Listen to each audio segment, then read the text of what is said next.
Jumping back to last weekend at Knoxville, I know some of you saw Jeremy Elliott's 90 at 9 video yesterday where he discussed the aero bits that were found on a few cars during Thursday's practice night leading into the World of Outlaws events.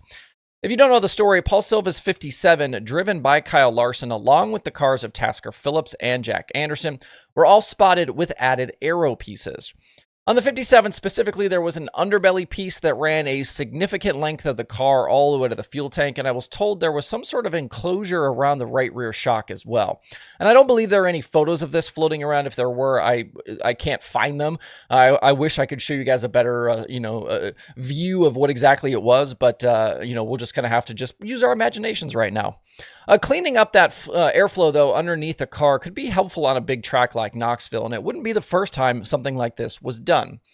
And I don't know the specifics on the other two machines, but all three teams were told by World of Outlaws officials to remove those extra parts before cars were allowed on track.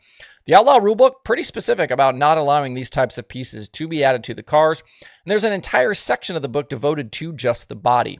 And then there's also the catch-all rule at the end of that section about any new designs needing to be approved in advance by series officials. It's a fairly bold move by these teams to go so blatantly against what is allowed, but hey, I guess sometimes you just need to test the system. It's my understanding that none of the three who were found with the parts alerted officials to their presence ahead of time, but that several other crew members in the pit area spotted the parts and passed the information along.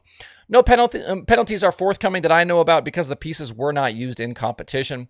When I talk about some of these tech things on the show, when we show off photos and point things out, understand that this same thing is happening in the pit area every week to all of the top running cars.